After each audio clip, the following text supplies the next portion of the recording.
And thank you, Katie and Victoria, for making it possible for us to come here today. I'd like to introduce my colleague, there she is. Good. Carolynn Novich is Special Assistant to the Laboratory Director at PNNL. And she and I put this presentation together, and it's very much of a collaborative effort. So let's see. Before I get started, I'd just also like to mention that between myself and Carolynn, we have almost 90 years of time at PNNL. So we have seen a lot of this ourselves. I've known every one of the people that are mentioned in this presentation, and I've worked with almost all of the projects. I'm a lawyer. You know, what do lawyers do? Well, lawyers make things happen, or some people accuse us of being kind of like beavers. We get into the stream of commerce and dam everything up. So, you know, some lawyers are kind of impediments. My dad was in real estate, and I'd come home from law school and I'd say, Dad, you can't do this. Dad, you can't do that. He said, son, any fool can tell me what I can't do. I need somebody to tell me what I can do. And so that's been my approach to working at PNNL all these years. So as we go through our presentation today, I hope that you'll see why, not just what we've done, but really why we're so proud of being at PNNL. This is where we have given our working lives. I'm 77. I'm still at the lab because I want to be there, and I'm helping the next generation. So, okay, so Battelle has a long and fruitful history. That bronze coin in my hand commemorates 20 years of working together with Mitsubishi Corporation in Japan, Battelle and Mitsubishi. And in this photograph, wrong button. Come on, back. Come on, one more. There we go. Where is that other button? There we go. Okay, that's me, the second from the left. And this is Dr. Yasuo Onishi. Some of you may remember him. This was Battelle's president at the time. And this was the president of Mitsubishi, I think it was Mitsubishi Heavy Industries. But we worked with many of the different Mitsubishi groups. So my next slide, however, is one that I asked my daughter-in-law, who speaks Japanese, if she could give me a little poem. And so the poem really relates to this image.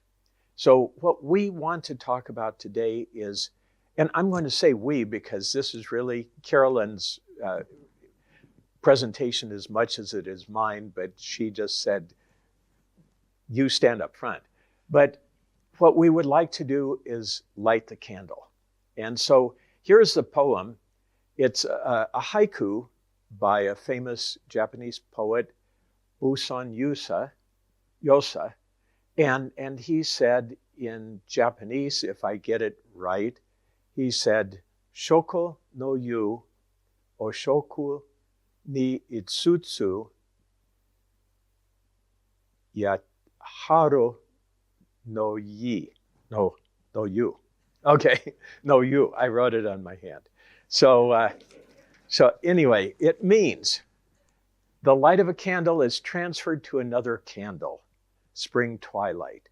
And really that's the message, is that we want to help light the flame for the Fukushima community to really duplicate the kind of experience that Pacific Northwest National Lab and Battelle have had over the last 60 years, almost. It'll be 60 years this January. Okay, so the first thing to know is that PNNL, Pacific Northwest National Lab, is one of 17 Department of Energy national laboratories. So these really were formed out of the old World War II. They got their origin during the Manhattan Project, and then, like most government projects, once you get them started, they just keep growing. You know, it's sort of like the yeast or fungus in your in your refrigerator if you don't clean it out. So I keep pressing the wrong button. Come on, go back, please. There we go. There we go. Okay. Okay, so there we are. We're up in the Northwest in Washington State. And so the National Lab system really consists of those 17 national labs. Battelle Memorial Institute operates 8 of the DOE national laboratories. And just to indicate for a second, Battelle is the world's oldest and largest nonprofit research and development organization. So Battelle has been around since 1929. I wasn't there at the time, but I was born in 1947. 1929, Gordon Battelle had died a few years earlier, left his money to actually create Battelle Memorial Institute. He wasn't married, he didn't have any children, and he wanted something to perpetuate the family name. His father had been a steel millionaire, and the company he founded, American Rolling Mills, later became part of U.S. Steel. So Battelle had money, and he loved research. And so that was what he thought of as being the creation of the Battelle family fortune. Okay, so back in 1964, the Hanford area realized that the economy was going down after the end of World War II, the end of the Korean War. Really, all of the plutonium that we would ever need had been produced, and the Hanford plutonium production reactors were really dangerous, outmoded. They were running out of purpose. And so the goal was, how can we diversify the local economy?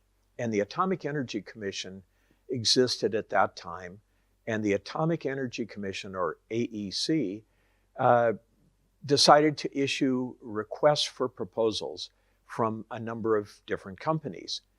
General Electric had been managing the old Hanford laboratories. And when I say old Hanford laboratories, I took a tour of them when I first came because they were still part of PNNL at that point.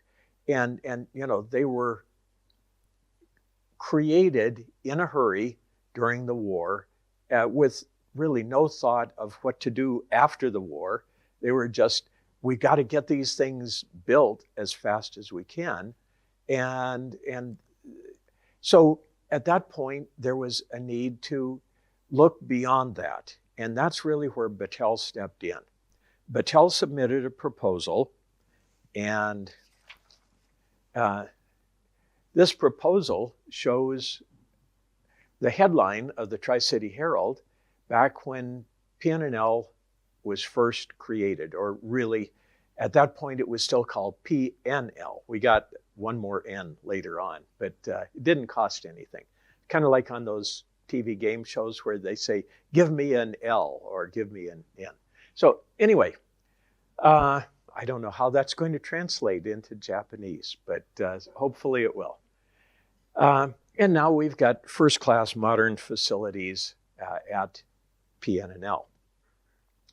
So the U.S. Department of Energy really was looking for a contractor that could operate the lab, but also provide diversification in the community and especially for the local economy. And so this is the sort of thing, when the Department of Energy has a national lab, this is really unique. If you're taking notes, this is unique because the Department of Energy consists of probably, I think someone helped me, but I think 15,000 employees. It's really one of the smallest departments in terms of the number of federal employees. But it has a workforce of several 100,000 employees. But they're not federal, they're contractor employees.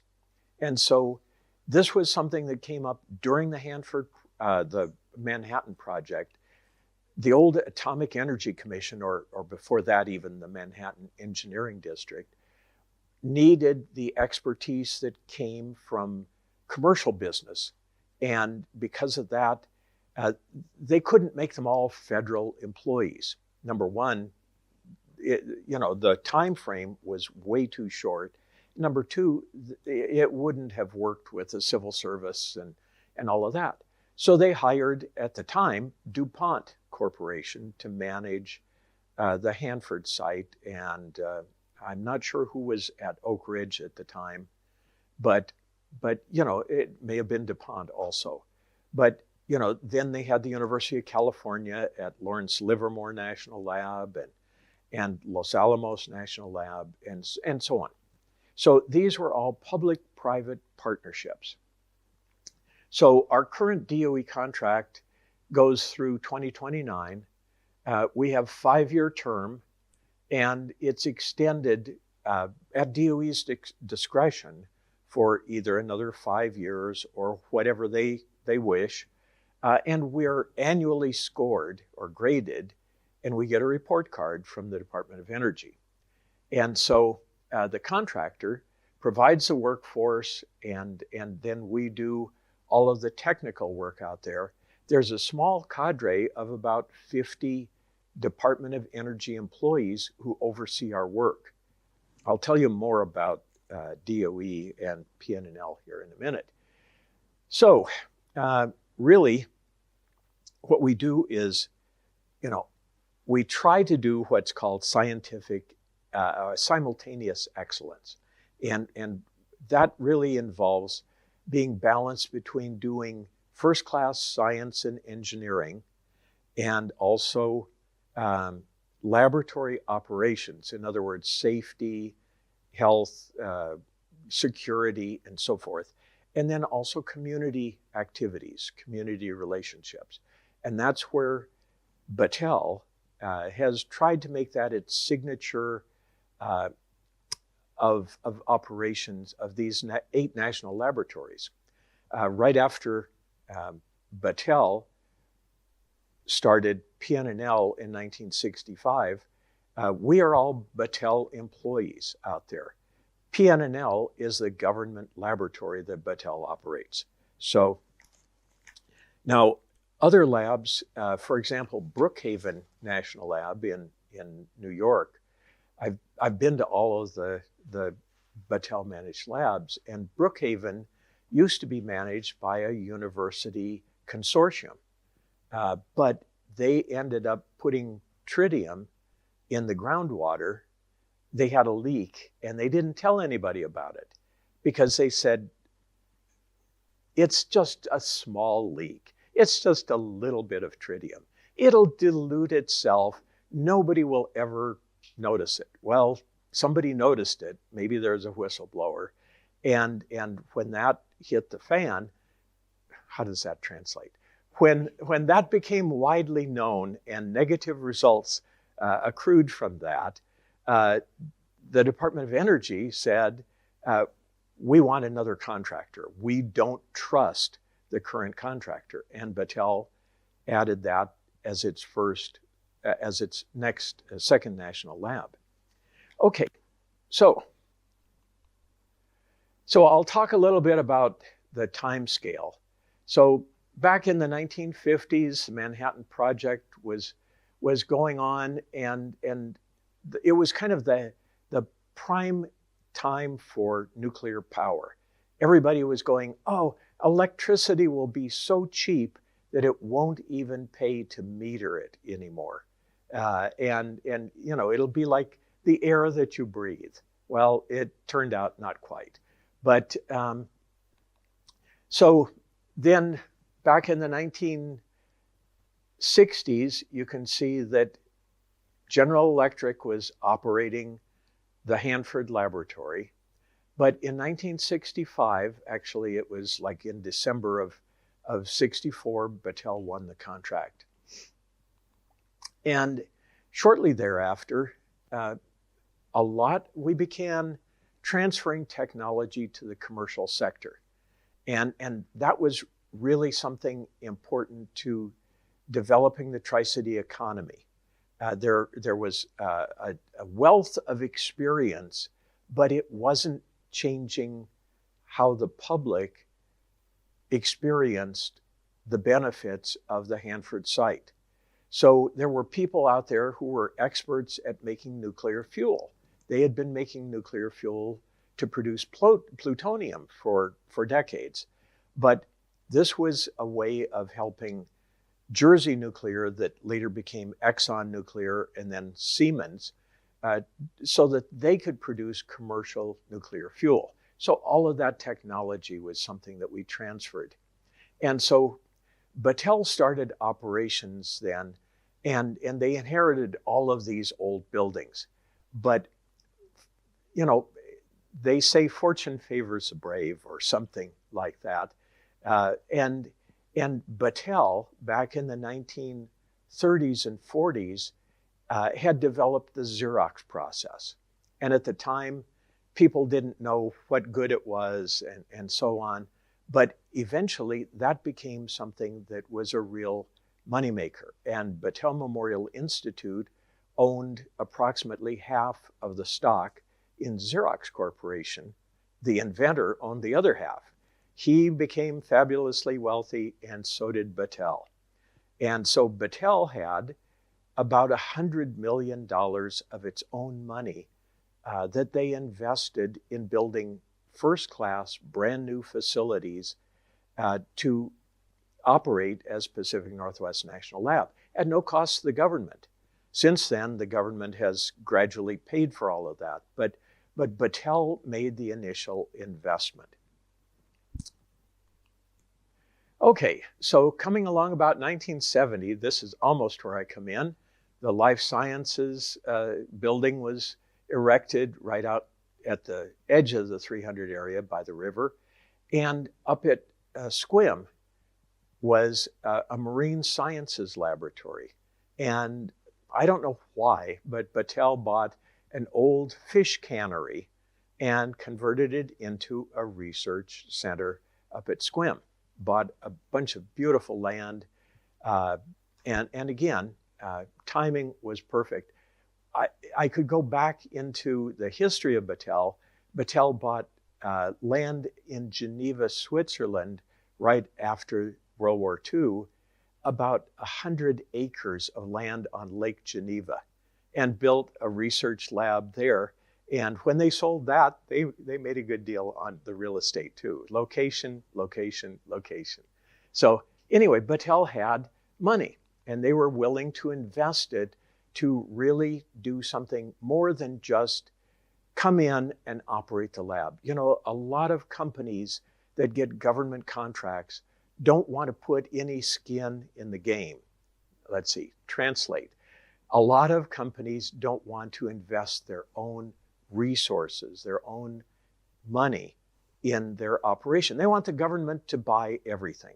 So they usually come in and they get worn out equipment, worn out buildings, and you know, they just come in for 5 years and then they're gone. We've seen that. And that sort of was not Battelle's attitude toward operating the Pacific Northwest National Lab. Okay, I better start moving a little faster here. Okay, so Dr. Bill Wiley, and this time I'll press the correct button, had the vision for creating the Environmental Molecular Sciences Laboratory. And this was to actually move PNNL beyond simply operating the Hanford laboratory with newer buildings and so on, but to really have a science focus for our work. Okay, so along about 1980, 1989, I see there, people started getting concerned about global warming. Prior to that, they were concerned about global cooling, but that's a different story. So one of the unknowns was how much reflective energy was redirected by clouds. And so Battelle, PNNL, really pioneered the atmospheric radiation measurement project, the ARM project. And so we had a couple of airplanes. When I came, it was a DC-3, and then it was a turboprop, and now we're in the process of getting a newer jet airplane to measure that. What else? The completion of the EMSL, they call it, Environmental Molecular Sciences Lab. Then post-Cold War, the Berlin Wall fell. Some of you may be old enough to remember back when there were two Germanys. There was East Germany and West Germany. But, that happened in 1989. And then shortly, or right about the same time, was really when a lot of things started happening quickly over there. The Hanford cleanup and so on. But,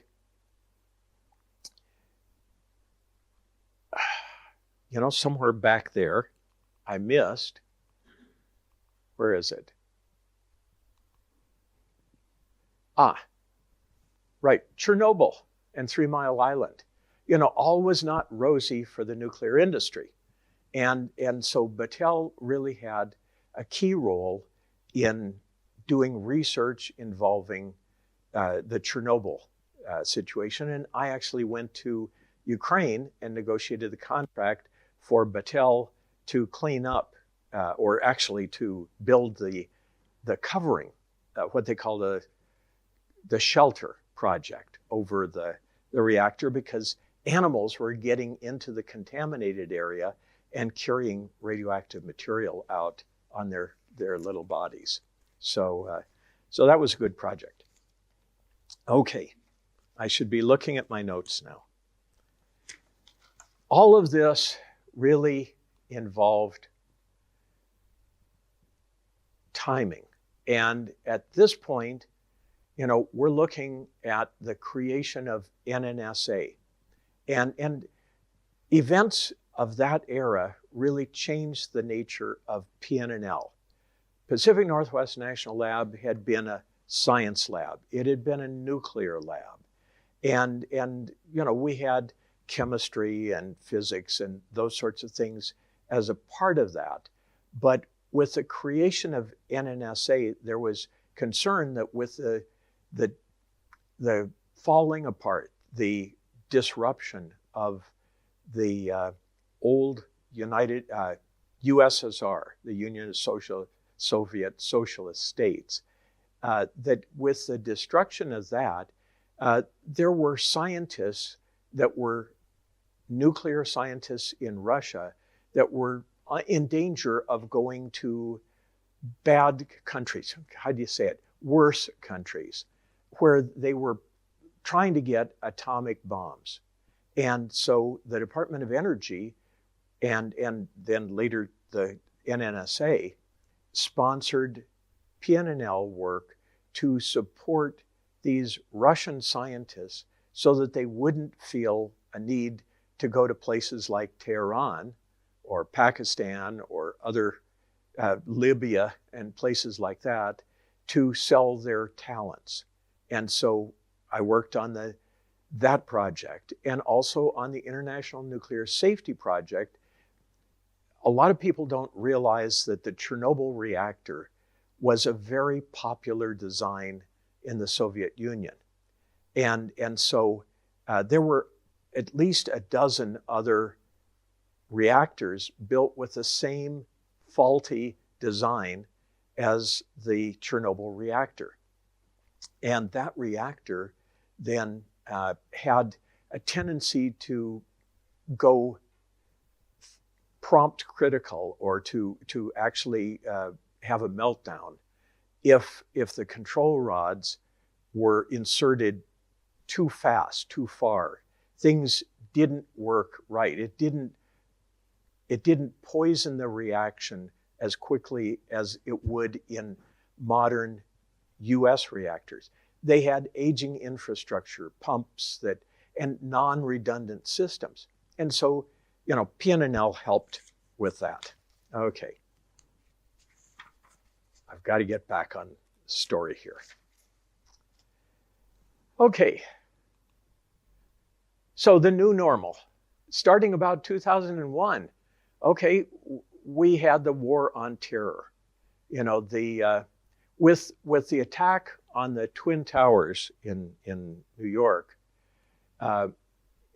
PNNL was called into action to help with preventing other terrorist activities. So prior to that time, we were looking at how to prevent national nuclear responses, the Soviet Union, basically.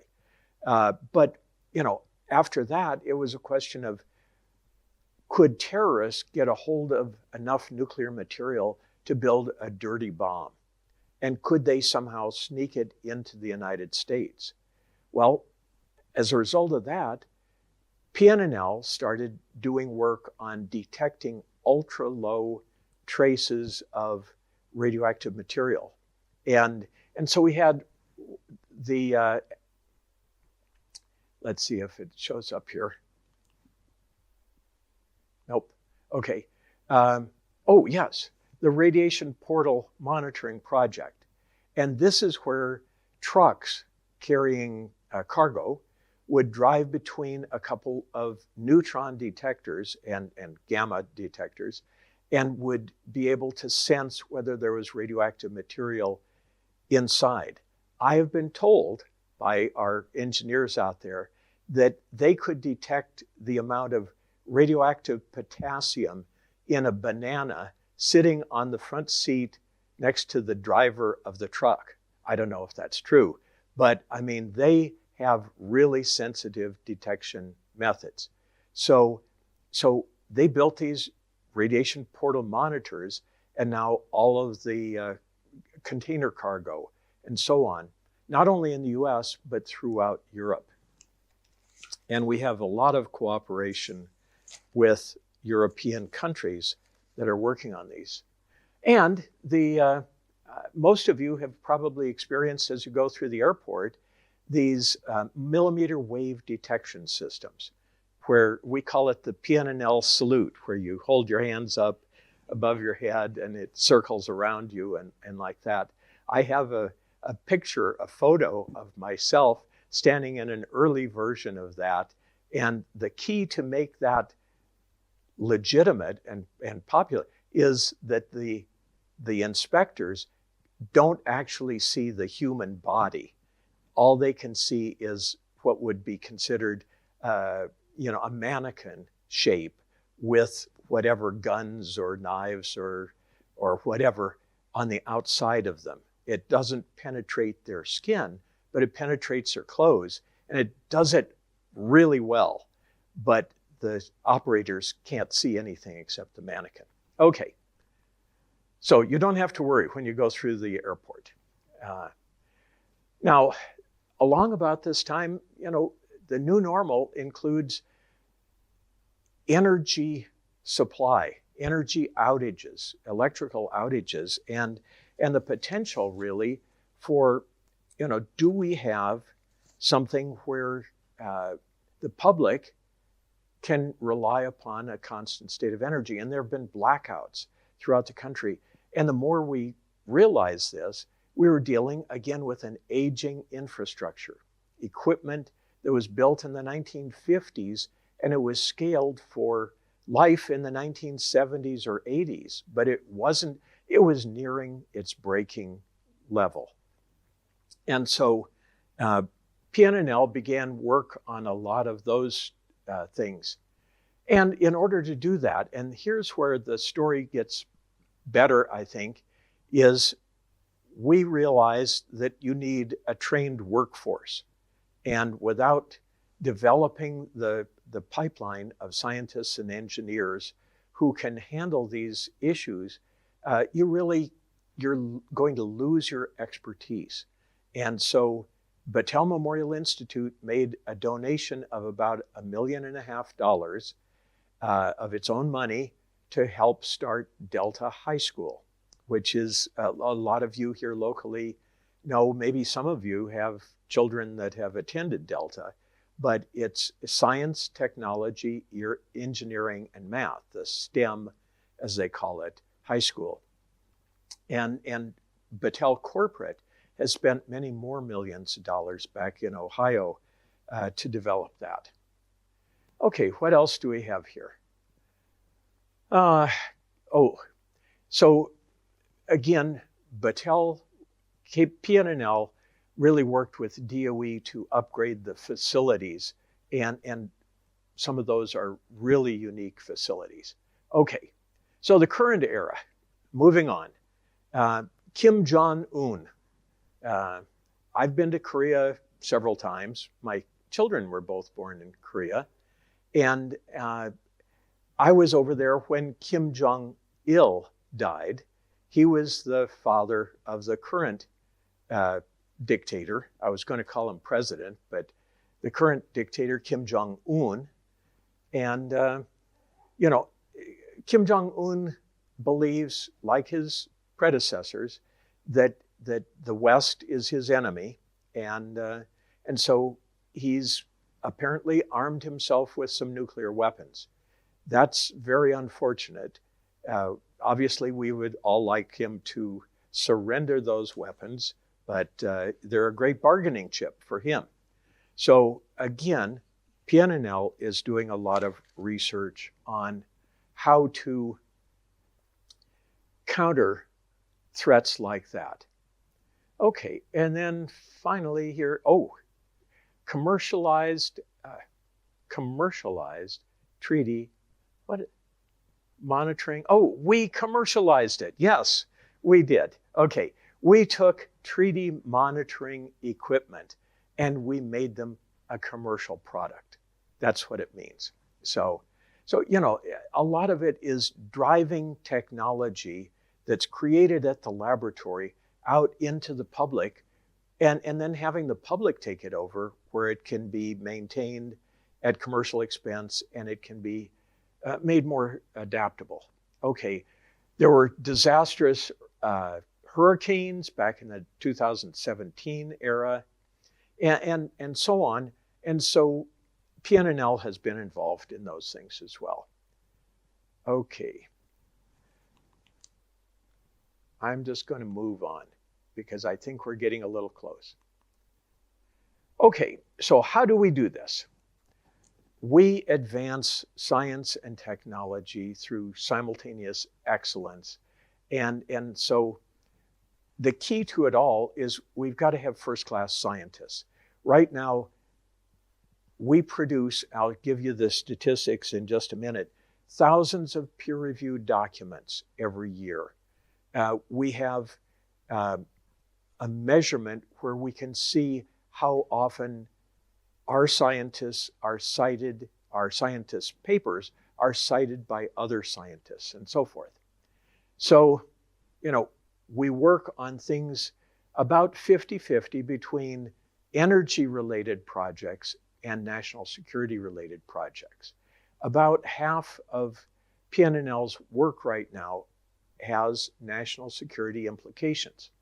And so our distinguishing strengths really are trying to do decarbonization and energy development and energy storage. We just got the brand new grid storage launch pad out there, which is a nice thing. It's basically a place where scientists and engineers can test batteries, really new battery technology. Okay, here we go. So last year, this was a surprise even to me, PNNL did about $1.6 billion with a B dollars worth of research, our annual spending. We've got almost 6,500, a little over 6,400 staff members. And out of those, nearly 2,000 have a master's degree or PhD. It's interesting to be at a place where having a PhD is kind of like, yeah, well, okay, so what else is special, about you? I mean, it's really important, not just your credentials, but what you can do with it and really to make it work. And our scientists and engineers turned in 319 invention disclosures, meaning these are things that we believe could become patentable inventions, but there may be some reason why it's prior art or whatever. So really creative people. And you can see the two segments on the right, energy and environment. National security is 30%. National security from non-DOE is 22%. And science is basically atmospheric science, chemical science, molecular science, and so on. But roughly half of, well, I did it again. Half of our, here we go. These two segments are basically national security related. Okay. So this is important because especially for focusing now on helping to envision a future for Fukushima. These are the elements that we believe really are important signatures of PNNL that can be transferred to the situation in Fukushima. They inherited, of course, the terrible destruction of the tsunami and the earthquake, but we inherited the outmoded tools from the 1950s. But we are using innovation, workforce development, economic impact, and community in order to try to continue to advance the economy and the growth of the Tri-Cities. Okay. So, a culture of innovation. We want our scientists and engineers to be thinking of how can this actually make a difference? And, having this idea of, I think this word will translate, synergy. The idea of a combination of ingredients that actually produces more than just an additive factor. And so we have a training program. We allow people to leave the laboratory for various periods of time to try to start up businesses and things like that.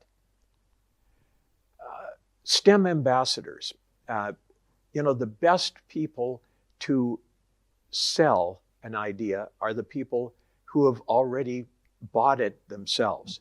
And so we have PNNL staff who go around to schools and other places wherever they can to try to show groups of people the importance of STEM education.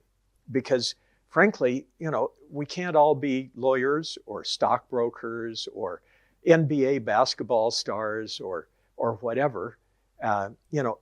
People need things and they need their lives improved, safety and so on. So they provide classroom visits free of charge. If you're in the local area, by all means, just contact us and we'll help connect you with the STEM ambassadors. Okay.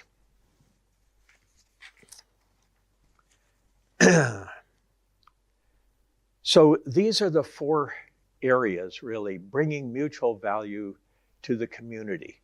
So by doing these four things, delivering science and engineering and technology, supporting education and workforce development, fueling the economy, again, about half of the money that comes into PNNL goes out of PNNL as procurement, purchasing, subcontracts.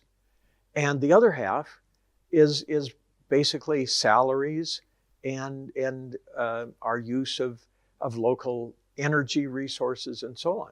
So that $1.6 billion, a lot of it stays in the community.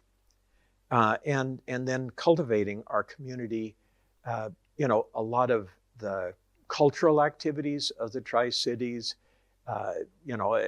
I'm the chair of the Richland Public Library Foundation. A lot of our members have positions in social service agencies and so on because we want to give back to our communities. Okay, so now this is kind of the summary. This is my last slide, okay? So you can all breathe a sigh of relief now. But, what it means when it says transition is a decadal journey. That means you have to think decades ahead. This is not something that is a 5-year plan or a 10-year plan. You need to be thinking 20 years or longer and make those investments now. Battelle executives back in 1965 had a long-term plan for growing PNNL and not just coming in to operate something and then to leave, or even just to stay and operate it. We're very selective about the opportunities we pursue. There's an old saying, when you don't know where you're going, any road will get you there. And that's, having the ability to say no to opportunities is really important to make sure that you're not wasting your time. If you try to do everything, you'll do nothing really very well. So that's a life lesson as well as a PNNL lesson. And so finally, we understood that PNNL can only prosper as our community grows economically and educationally. We helped bring the WSU Tri-Cities in here. Battelle and Battelle scientists and engineers have been adjunct faculty at WSU and at CBC. And I was an adjunct faculty here for a while. And it's really important that we develop our educational resources in the area. So anyway, that's about the time for me to say sayonara. And I actually have a Japanese phrase. Oh yeah, somebody taught me it was "Ganbatte kudasai," which means hang in there, don't give up. So with that, if you have any questions, I'd be happy to try to answer them. Thank you.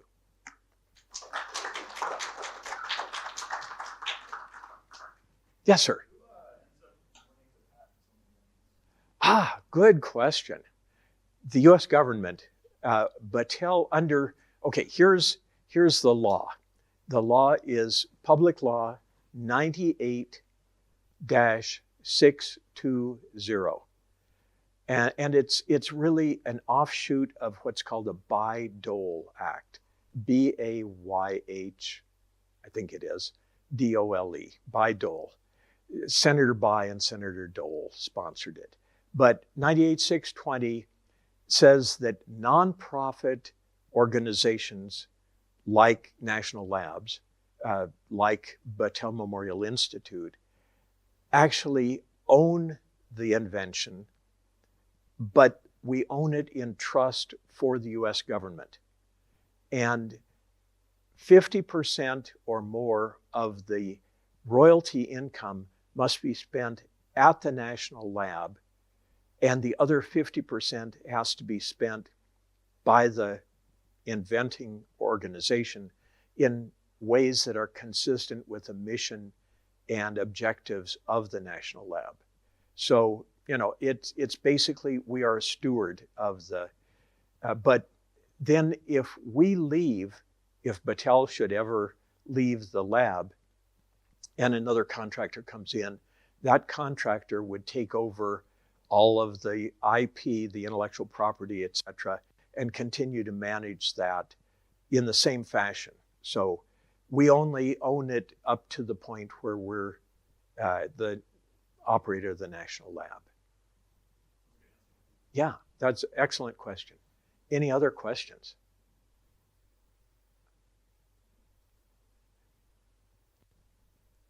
Oh, come on. Okay, yes, sir. So if you're telling your colleagues or counterparts in Japan, Yes. what sorts of things, culture-wise, should they be developing that makes PNNL work? What sorts of things should they be instilling in their own culture? Okay, so the question is kind of what cultural things from the PNNL experience should the Japanese in the Fukushima area be trying to develop? And I'd say innovation, thinking outside the box, trying to make a better mousetrap, trying to find ways to keep mice from even coming in so that you have to trap them. It's thinking ahead. Back when, one of the inventions that I was involved with, I didn't invent it, but I helped license it, was a compact disc technology. That was invented here in the Tri-Cities. Our scientist or engineer, I'm sure he would not like me to call him a scientist. He always says, I'm not a scientist, I'm an engineer. But he invented something that was a prototype, really, of the modern compact disc. And it was tough to get anybody to want to license it. There were other competing technologies. If you remember, cassette tapes were very popular, and it was kind of like, who needs this little thing that looks like a Frisbee? But, we sold it, our rights, we licensed to a company called Digital Recording Incorporated. And digital recording, I think we got paid roughly $2 million for it. I don't know how much he made, but he licensed it to Sony, who has made, billions of dollars with compact discs and, so forth. So that's an example. Universal product codes, UPCs, were invented here in Richland. Copper nickel coins that are instead of silver are a PNNL invention. So these are things that the public sees, but we've developed a lot of technology that hasn't become like, a common commercial item, but they're still out there. PNNL developed the fuel for Richard Branson to use on the Virgin Atlantic aircraft that flew on reprocessed French fry grease, I think it was, but it's more than just taking grease out of French fries. It's producing a fuel that's actually got like 30% less carbon in it that can be burned in jet aircraft. Is your hand up, sir? Yeah.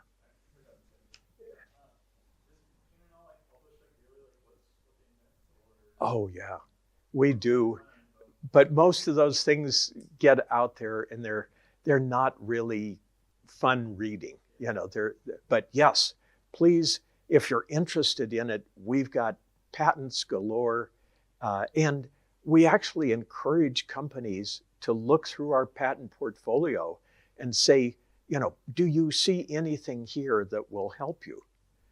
And the advantage of a patent, of course, is that it gives the patent licensee or the patent owner the ability to protect that from infringement for a period of years, an exclusive kind of right, so that other people, so that they can invest their own money without fearing competition. So, yeah. Yeah, contact www.pnnl.gov, G-O-V, and just look for inventions. If you want, I'll give you my card afterwards and I can get you directed to the right person.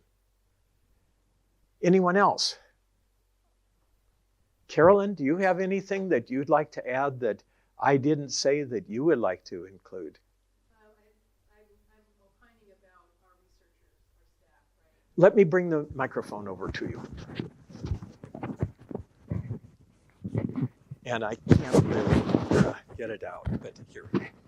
Yeah, so I think a lot about our staff, and when I think of the scientists, I think of people that like to discover things, right? When I think of engineers, I think of people that like to solve problems.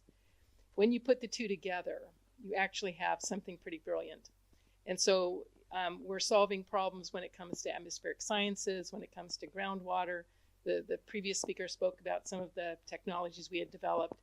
So what's great about a national lab is you have this constellation of people that can work together on really big problems, really tough problems. And that's, to me, that's the most exciting part about being working at a national lab, is having the workforce that can do these things. Yeah, thank you. Yeah, it's really that teamwork feeling, and it's knowing that you've got this synergistic combination of talents and resources. Anyone else? Last chance. Okay, thank you very much. Appreciate it. Thank you.